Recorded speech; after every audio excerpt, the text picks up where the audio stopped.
Imagine you're walking through a museum and you see it. A piece of art that looks, to put it mildly, like absolute nonsense. Maybe it's a canvas splashed with paint or sculpture made of what looks like literal garbage. And yet, this piece is guarded by velvet ropes and carries a price tag with 6 zeros. It makes you ask the natural question, why? Why do we, as a species, supposedly obsessed with efficiency and practicality, dedicate huge amounts of time and fortune to creating, buying, and displaying things that are functionally useless, utterly absurd, or just plain wasteful? Why does a peacock evolve a tail that's too heavy and too obvious to predators? The whole setup is a biological and economic paradox. But when you look closely, you realize the tail's extravagance is not a flaw in evolution. It is the feature. What if waste is not the opposite of logic, but its highest expression? What if the most convincing signal you can ever send, whether you're a bird or a billionaire, is the one that costs you the most? That absurdly expensive painting, the dangerously high-risk stunt, even that politically impractical opinion you heard someone express at a dinner party, they're all governed by one ruthless, cold logic. The logic that says the ultimate aphrodisiac, the most powerful proof of your quality, is your capacity to afford nonsense. And once you see the world through the lens of costly signaling theory, everything from $10,000 watches to reckless driving starts to make perfect evolutionary sense. So welcome to the deep dive. Our mission today is, well, it's exactly that. We're going to try and decode the seeming chaos of human status games, all that extravagant spending, and even our most abstract ideas. And we're going to do it using this really powerful evolutionary tool, costly signaling theory, or CST for short. Right. The basic idea is that for a signal to be trustworthy, it has to have a real, verifiable investment baked into it. That investment is what makes it reliable information about someone's underlying qualities. Exactly. Whether that quality is health or wealth or even commitment. It's a fascinating logic, and it can feel a little cold sometimes. It really forces you to move past this, intuitive idea that evolution only cares about efficiency. It does, because in social life, where there are always conflicts of interest, the most efficient signal is almost always the easiest one to fake. So you've got this fundamental problem of deception. How do you get around it? You lock the information behind a price tag. It's that simple. The system demands that the signal be expensive. We have to invest our resources, our time, our energy into these signals to boost how people see us. Our attractiveness, our formidability, our value as a friend. And that investment is the only thing that separates the honest player from the cheater. That's the whole game. So let's start with the classic poster child for this whole paradox. Yeah. The male peacock. It just seems like the ultimate argument against efficiency. Oh, absolutely. If you think evolution is all about pure survival, the peacock makes 0 sense. Why would any creature evolve to carry around such a huge, life-threatening liability? It's beautiful, but it's also a burden. A tremendous burden. And that's really where the work of Ahmad Zahavi began. He looked at that huge iridescent plumage, which can be 6 feet long, and saw it for what it was. It's not just heavy, it's a constant, measurable metabolic drain. What do you mean by metabolic drain? I mean, think about the energy it takes just to grow those feathers, to maintain their color, to repair them when they get damaged. It massively increases the bird's daily caloric needs. And that's before you even get to the predators. Exactly. It's a predation magnet. It's like a giant shimmering eat me sign. It makes it incredibly difficult to fly, so escaping is a real problem. Every leopard or raptor in the jungle knows exactly where that bird is at all times. So from a pure survival standpoint, it's a disaster. It should have been weeded out of the gene pool millions of years ago. It should have been. But the theory, CST, it just flips the whole script on its head. It suggests that the cost, the handicap, isn't a bug in the system. It's the entire feature. It's the entire feature. The liability is the male's greatest asset because it's the ultimate proof of his quality. Okay, break that down. How does being a walking target prove you're a great catch? That extravagant tail serves as an undeniable proof of survivability. It's a biological statement that basically says, look at me. I am so genetically superior, so healthy, and so good at finding food that I can afford to waste massive resources on this completely useless tail, and I'm still here. I'm still alive despite this handicap. And I'm thriving. A bird with any underlying health problems, poor parasite resistance, bad genes, maybe it's not a great forager, it simply couldn't grow or maintain that tail. The cost would be lethal. It would succumb to disease or starvation or a predator long before it had a chance to mate. So the female peahen isn't just choosing the male with the prettiest tail. She's choosing the one who has demonstrably overcome the biggest, most obvious handicap. Precisely. She's selecting for good genes, and the tail is the honest advertisement for those genes. And this is the core of Zahavi's handicap principle. For a signal to be evolutionarily stable and credible, it has to be costly. Or, at the very least, it has to be relatively cheaper for the individual who genuinely has the high-quality trait. And prohibitively expensive for a low-quality individual who tries to cheat. Prohibitively expensive. If a weak male tried to grow that tail, the cost would kill him. Or the tail would be dull and ragged, which immediately gives the game away. The cost is a barrier to entry. It's what keeps the whole system honest. This sounds like it's straight out of game theory. There's an inequality built into the system that just makes lying unprofitable. That's the mechanical core of it, yes. The system only works if the cost of faking the signal is greater than the potential benefit you'd get from cheating. So for a weak peacock, the benefit might be attracting a mate. A huge potential benefit, right? But if the act of growing the tail exhausts his immune system and he dies in a week, then the survival cost massively outweighs any reproductive benefit. So natural selection is just ruthless. It weeds out anyone who tries to send a high-cost signal without the goods to back it up. Okay, before we dive into the human examples, which I'm really keen to do, let's just clarify one technical point. We use the word signal a lot, but what's the difference between a signal and, say, a cue? It's a really critical distinction, and we need to keep it in mind. A cue is just a piece of information an observer can use. But it didn't evolve for that purpose. For instance, the sound of rustling leaves is a cue that a snake might be nearby. The snake isn't trying to tell you it's there. Right, it's just incidental information. Exactly. A signal, on the other hand, is a behavior or a feature that evolved specifically to influence the behavior of a receiver. It involves an active, costly investment of energy or resources. Its entire evolutionary purpose is to enhance your perceived value to others. So the peacock's tail is a signal. The sound of its heavy steps in the undergrowth is a cue. You've got it. Perfect distinction. All right, let's translate this brutal logic to human behavior. Let's talk about money. The economist Thorstein Veblen laid out the blueprint for this more than a century ago with his idea of conspicuous consumption. Veblen's insight was brilliant. He noticed that in human societies, once you get past basic survival, the accumulation of wealth isn't really about utility anymore. It becomes about purely symbolic display. People start buying incredibly expensive, functionally useless things, not because they need them, but explicitly to broadcast their wealth to everyone else. The classic example that always comes to mind is the luxury mechanical watch versus a smartphone. My phone is perfectly synced to GPS, it's hyper accurate, and it costs, I don't know, $1,000. A $10,000 watch is objectively less accurate. You have to wind it. It's fragile. So why is the inefficient technology the status symbol? Exactly. Why? Because the strength of the signal is often inversely proportional to its functional utility. The watch is a better signal of wealth because it is so wasteful. Ah, so you're not buying it for the function of telling time. No, of course not. You're buying it to demonstrate resource redundancy. You're signaling to the world that you are so incredibly wealthy that your basic needs for efficiency are completely met, and now you can afford to just burn a huge amount of capital on something that is purely symbolic and, frankly, functionally inferior. It's a signal of wealth far beyond just getting by. Waste equals proof. It's the peacock's tail all over again. Just in a different currency. Okay, so that's money. Let's pivot to something else.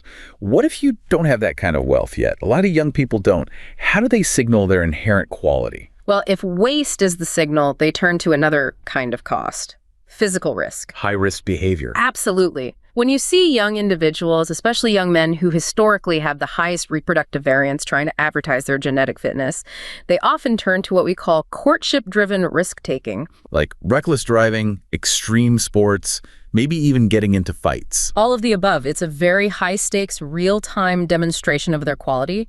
It's an advertisement that's happening right now in front of you. But what specific qualities are they advertising? It can't just be, I'm not afraid to die. No, it's much more nuanced. They're demonstrating a whole package of desirable traits. Superior physical conditioning, for one. Rapid reflexes. High nerve stability under pressure. Good judgment in chaotic situations. So by voluntarily taking on an activity where the cost of failure is catastrophic. The risk of catastrophic failure is the cost that guarantees the signal's honesty.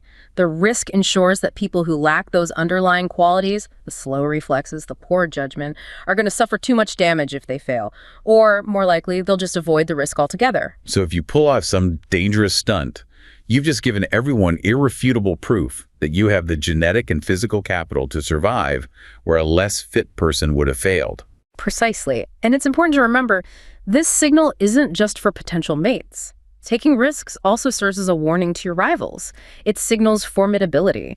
And it's also highly valued by your friends, your cooperative partners. Right, because qualities like bravery are essential in a group for things like hunting or defense. Exactly. So it becomes this multi-purpose, high-fidelity advertisement broadcast to a very wide audience. It's incredibly efficient in that sense. Which brings us to a really fascinating area: human creativity and intellect. When you look at the immense time and resources we pour into creating art or pursuing abstract knowledge, it feels so far removed from this brutal survival logic. It does feel that way, but CST provides a powerful lens here. Art production, from the earliest cave paintings right up to a Jeff Koons sculpture, has consistently been seen as a powerful signal of an individual's qualities, largely in the context of sexual selection. But other animals do things that look like art. Bowerbirds building those incredibly intricate nests. What makes human art different? Why is it costly in a uniquely human way? The critical difference is that the form of human art isn't genetically encoded. A bowerbird is following a rigid, instinctual blueprint. It can't decide to build a nest in the Bauhaus style one day. Right. Humans, on the other hand, require genuine learned skill and adaptive creativity.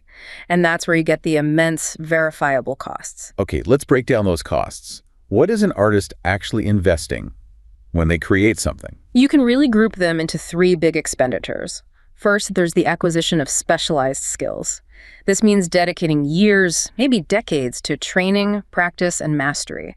That's all time that you could have spent doing something immediately profitable, like hunting or farming. The opportunity cost. A massive opportunity cost. Second, you have the material costs.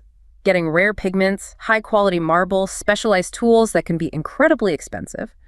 And finally, and maybe most importantly, there's the time investment of the creation process itself. So every hour you spend composing a piece of music or perfecting a painting is an hour you are not spending on basic survival tasks. Exactly. In a pre-industrial society, that's a huge risk to take. If you can afford to just waste years of your life perfecting a craft that doesn't immediately put food on the table, it sends a very powerful signal. It signals that you must have incredible resource security backing you up.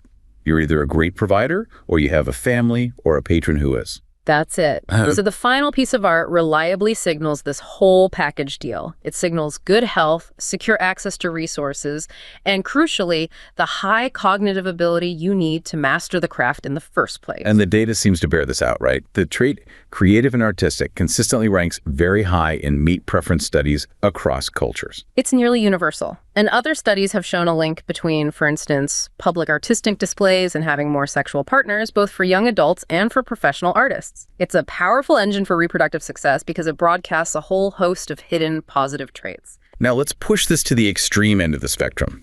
Pure intellectual pursuits. Take a project like mapping the distribution of dark matter.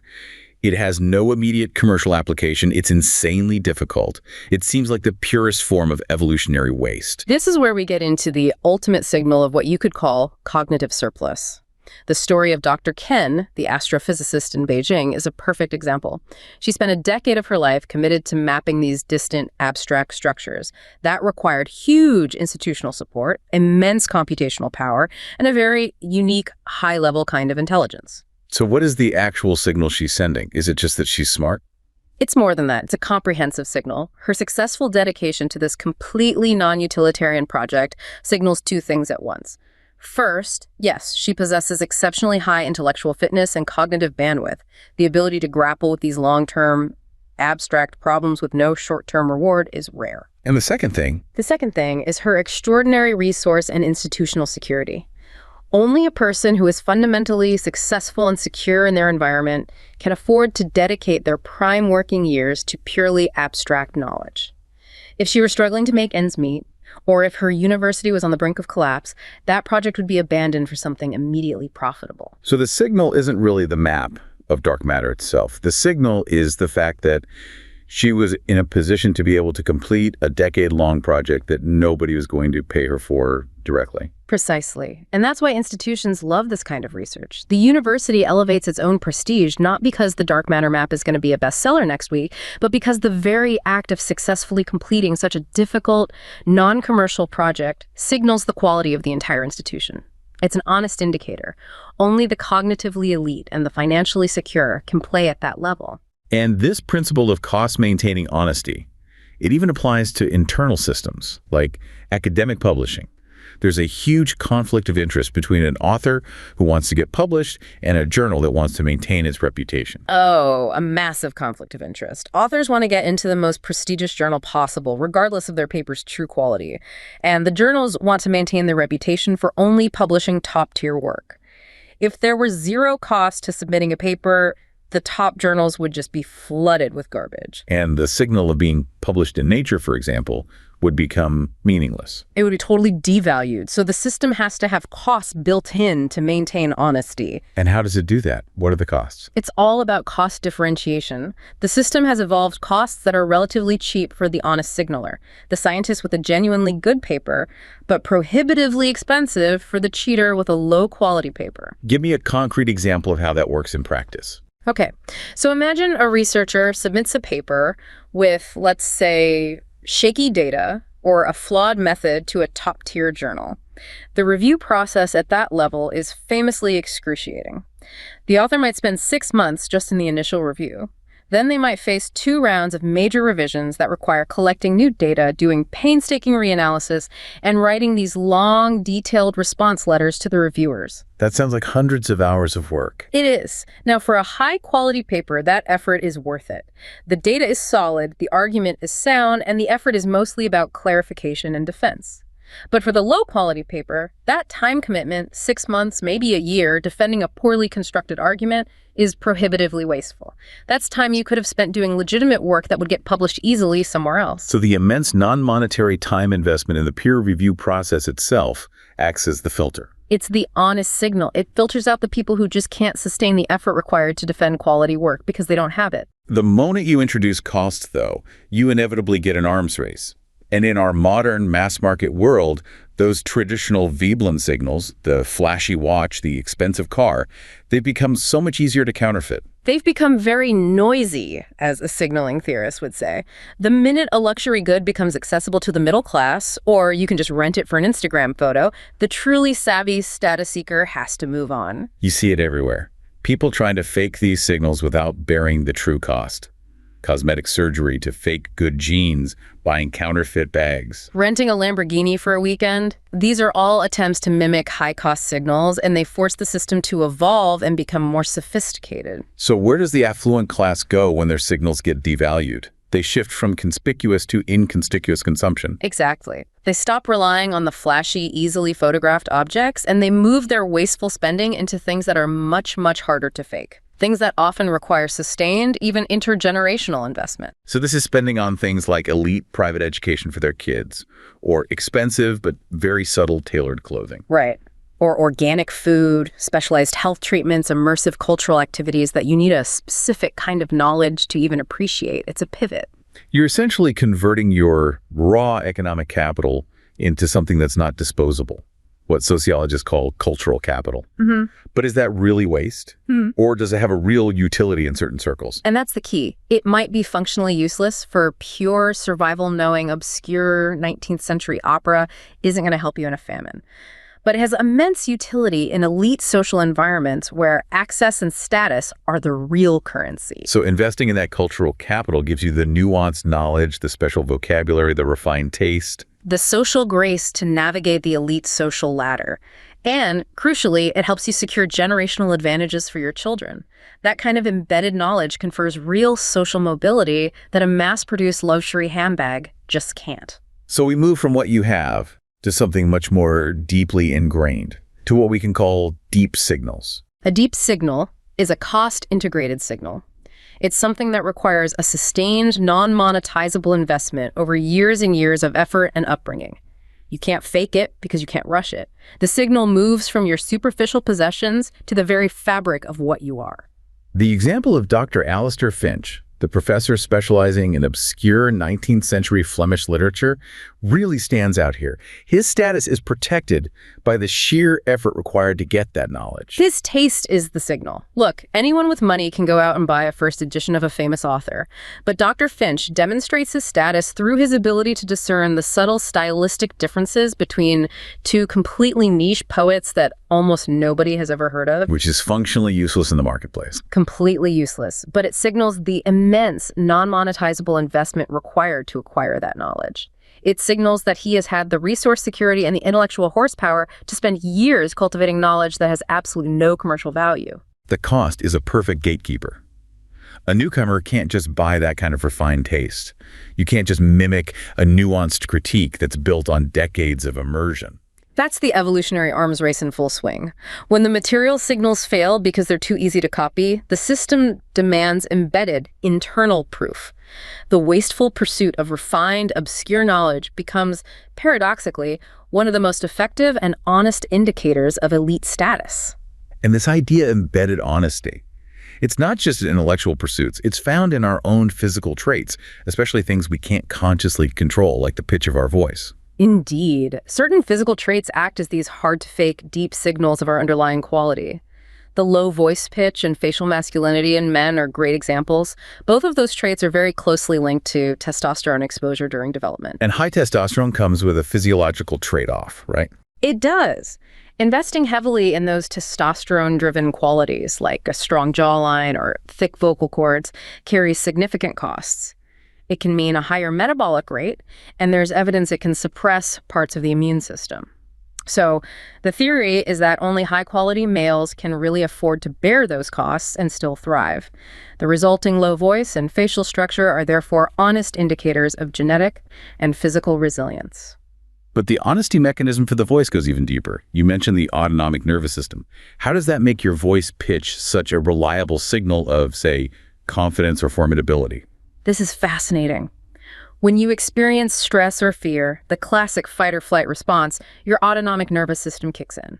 Part of that response is that your sympathetic nervous system sends signals that affect the tension in your vocal cords and how you breathe. Which makes your voice go higher. It tends to elevate the fundamental frequency, yes. Your voice gets higher, maybe a little shaky. The point is, you can't just decide to keep your voice low and steady if you are genuinely terrified. It's an involuntary response. Exactly. The difficulty in faking a low, steady pitch under genuine threat is that it's partially controlled by these involuntary physiological mechanisms. So if you can maintain a low, controlled vocal pitch, especially in a high-pressure or confrontational situation, you are sending a powerful signal. You're broadcasting confidence and emotional stability. You're showing that you're so sure of your own formidability that your arousal levels are staying low. It's a deep signal that reveals an underlying nerve and stability that both rivals and potential mates find extremely informative. This shift from physical objects to embedded knowledge and even involuntary physical traits brings us to what might be the most modern and maybe the most controversial application of CST, the idea of luxury beliefs. Yes. In affluent post-industrial societies, the main arena for status competition has shifted. It's less about what you can buy and more about what ideas you can afford to hold and broadcast. What exactly is a luxury belief? A luxury belief is an idea or an opinion that, when you adopt and champion it, confers high social status on you, especially if you're in the upper class. But, and this is the critical part, the practical consequences of that belief, if it were actually put into practice, would inflict significant real-world costs on the lower classes. So they function as modern, high-cost, high-fidelity signals of class membership. That's the argument. The principle of asymmetric costs is what makes them an honest signal of status. The cost is very high, but the person holding the belief is completely shielded from it. We see this most clearly with certain political stances that have very real impacts on things like public safety. Let's take the example we have. Advocating to defund the police or for other radical social restructuring. Right. So you have Sarah, the tech worker in a very affluent San Francisco neighborhood. She's very vocal on social media and in her professional life, championing the defunding of law enforcement. And this is very effective for her. It signals that she's a member of the educated progressive elite. It shows she's mastered the vocabulary. She's aligned with the fashionable post-materialistic values of her class. But, and this is the key, Her own neighborhood is insulated by private security, by neighborhood patrols, by the fact that it's hyper-affluent. She's completely shielded from the potential consequences of reduced public safety. Her wealth is the buffer. The cost of her belief, a potential rise in crime, is purely theoretical for her. She's signaling that she is so secure, so removed from ever needing to rely on basic public services, that she can afford to advocate for getting rid of them. Her belief system is a perfect display of her social position. Meanwhile, for people in low-income or high-crime areas, holding that belief is just not affordable. Their daily lives and safety can depend on having access to law enforcement. The data on this is just stark. It really underscores this cruel asymmetry. If you compare them to Americans earning over $75,000 a year, the poorest Americans are 7 times more likely to be robbed, 7 times more likely to be victims of aggravated assault, and 20 times more likely to be victims of sexual assault. So for them, advocating for reduced policing isn't a status symbol. It's a direct threat to their survival. It's a tangible threat. Sarah's signal costs her nothing, but it imposes a massive potential cost on the most vulnerable class. And that, according to the theory, is what maintains the class distinction. The luxury belief is a modern Veblen good, a status symbol for the information age, demonstrating your distance from basic necessity. And this mechanism extends beyond politics. It applies to beliefs that seem to undermine the idea of personal agency. Right. The idea that success is primarily a result of luck and connections rather than grit and hard work. You hear this voiced very often by people from privileged backgrounds. When someone who's already successful says, "Oh, I just got lucky," they're performing a kind of humility that is very high status. It reduces the competitive pressure on them. Exactly. It's a highly valued belief in elite cultural circles. But if you look at lower income populations, people whose entire lives depend on their own effort and perseverance, they are far more likely to insist that hard work is what leads to success. Why is that belief so damaging to the less fortunate? It's about self-efficacy. There's a mountain of research that links what's called an internal locus of control, the belief that you can personally influence your life's outcomes, to everything good: better grades, better economic outcomes, better health, better relationships. So when the elite class promotes the idea that success is purely external or based on luck, it's actively harmful. It can be. It undermines the self-efficacy of people who rely on it as their only real capital. It erodes their belief in their own ability to overcome challenges. The elite person uses the signal of humility to gain social status while deploying an idea that can actively harm the self-improvement prospects of those below them. And the final gatekeeper for all of this is often the language itself, the esoteric vocabulary. Absolutely. Terms like cultural appropriation, heteronormative, intersectionality, these are not part of the necessary functional vocabulary you need to be a plumber or a waitress, but they are mandatory for entry and participation in elite academic and professional spaces.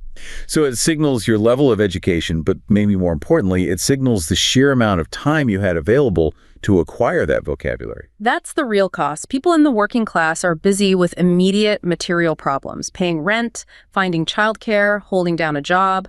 They simply cannot afford the time or the cognitive leisure to acquire all these abstract, esoteric ideas and the vocabulary that goes with them. That lexicon acts as a hard-to-fake barrier to entry. Its main purpose is to provide verifiable proof of the believer's social class, their wealth, and the amount of leisure time they had to adopt these fashionable positions. We've spent a lot of time on signaling quality wealth, fitness, intelligence, often aimed at mates or rivals. Let's pivot now to what holds society together: cooperation. The signal has to shift here from displaying quality to displaying intent, trustworthiness. It's an essential shift. In the marketplace for cooperative partners, high quality isn't enough. You could be the best hunter in the world, but if you're not going to share the meat, nobody wants to partner with you. Right. You need reliable information about their likelihood of actually sharing. You want a generous partner. And studies show this. People will often choose a partner who signals high cooperative intent, even if they're a little bit poorer, over a rich partner who seems stingy. And it seems like there are two very different types of generosity signals, depending on who your audience is. That's right. You have your big public displays of generosity. Think of extravagant public philanthropy, competitive feasts in traditional societies, large political donations today. These are broadcast signals. Their purpose is to attract new cooperators. Exactly. They signal immense wealth and resource control. They're shouting, I have so much I can afford to just give it away publicly. But and this is interesting, these huge visible acts are often viewed with a lot of skepticism by your existing close partners. Why would your friends be skeptical? Because the inference is that the act is mainly driven by a desire for prestige and status, not by genuine care for the relationship. It can even be seen as a threat. The perception is that the giver is trying to attract new, maybe more advantageous relationships and might be devaluing the old ones. So if you want to reassure your long-term allies, you need a different kind of signal. You need a different currency. And that brings us to subtle dyadic signals. These are discrete, repeated, often low-cost acts that are directed at a specific, important person, not broadcast to the world. And these are for strengthening the bonds you already have. Precisely. They are crucial for reaffirming existing relationships because they demonstrate that the giver values the relationship itself more than any immediate material gain or public acclaim. It's about reducing skepticism and building deep assurance of commitment. Food sharing and forager economies is a perfect example of this. Yeah. You see big, risky catches shared widely to gain status, but what about the small, everyday sharing? The ethnographic data on groups like the Martu women in Australia is fascinating. They share small animals like monitor lizards, and you see this pattern of what looks like redundant sharing. Women will often exchange identical amounts of the same food, which they caught at the same time. So if you look at it purely from a material perspective, it makes no sense. None at all. The resource value is low, and they both end up with the exact same amount of food they started with. It's a waste of time and energy to even do the transfer. So if the value isn't material, it has to be social. It is entirely social. The value is in the signal of commitment and cooperative intent. That seemingly useless transfer is a demonstration. It tells the recipient, I value our relationship more than I value the immediate benefit of eating this lizard myself. It's all about building tie strength. And this small, seemingly wasteful sharing builds up your long-term social capital. It's your insurance policy. That's it. The material cost is low, but the signal payoff is huge. By consistently showing your cooperative intent, you're investing in your future. You're building up a bank of goodwill that you can draw on when you're sick or when your own hunting fails. It changes the game from being about a single transaction to being about the long-term value of the relationship itself. Okay, so what happens when that trust is broken? CST also gives us a framework for how we repair relationships, the apology. Right. And a simple verbal apology, is what we'd call cheap talk. If a relationship is truly valuable, the benefits a cheater could gain by defecting again are just too large for mere words to fix the damage. So for an apology to be credible, it has to be costly. It has to hurt. It has to hurt enough to outweigh whatever benefit was gained by the transgression in the first place. The cost is what establishes the honesty and signals your genuine contrition. And what forms do these costs take? They can vary wildly. It could be a financial loss, like buying an expensive gift. It could be a loss of status, like a public humiliation. It can even be self-harm. Vignette studies show this again and again. Costly apologies dramatically increase how sincere people think you are and how likely they are to cooperate with you in the future. This logic, and it is a bit disturbing, leads us to a very extreme and controversial hypothesis about non-lethal suicide attempts. And we have to be very cautious here because it is just a hypothesis derived from the theory. But according to this costly apology model, when a highly valuable relationship is severely threatened, say by a major betrayal that risks permanent abandonment, a non-lethal suicide attempt could be interpreted as an extreme, hyper-costly signal of contrition. What's the cost mechanism there? Yeah. Seems so absolute. The cost is the substantial probability of death or severe permanent injury. The argument is that these massive costs might be the only thing sufficient to honestly signal that the person values the relationship above everything else, including their own life.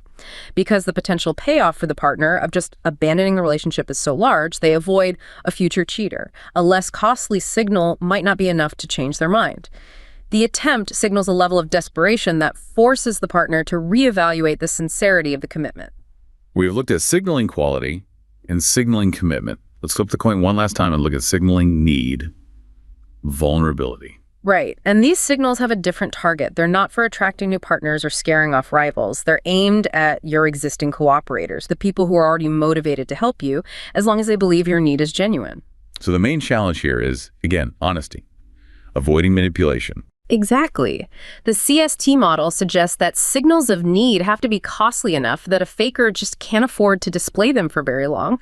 And that's why we see these costly symptoms and behaviors when someone genuinely requires support. The most profound and counterintuitive example here is the bargaining model of depression. It's always seemed like a paradox. Why would natural selection favor a condition that just makes you want to give up on survival? The hypothesis is that major depression can act as a credible, honest signal of profound need, usually after some kind of severe social adversity, being ostracized, losing a loved one, experiencing abuse. In those moments, your fitness prospects depend almost entirely on getting social support from your network. And the key is that the symptoms themselves, the lethargy, the lack of interest, the withdrawal, that's what guarantees the honesty of the signal. That's the cost. The costs of being truly depressed are prohibitively high for someone who isn't in severe need. The honest signaler is basically saying, my situation is so dire right now that the loss of productivity from my depression is tiny compared to my need for your help.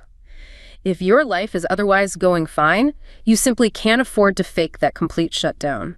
The opportunity costs are too high. Which leads to this labor strike analogy. It's a powerful analogy. By becoming depressed, the person reduces the benefits they provide to everyone else. They stop contributing to the group. And this reduction in benefit sends a clear, costly message. If you want me to resume my cooperative duties, you need to step up and give me the social support I need right now. They're effectively on strike until their needs are met, and the personal cost they bear proves the strike is legitimate. And this logic seems to apply to physical symptoms of distress as well, like when we get sick. It does. Symptoms like intense pain or fever or malaise, they aren't just unfortunate side effects of a disease. They can be actively upregulated, made more conspicuous to better signal your need to a caregiver. And because these symptoms are costly, they burn energy, they cost you opportunities, it's more expensive for a faker to display them than for someone who is genuinely ill and will benefit from the support.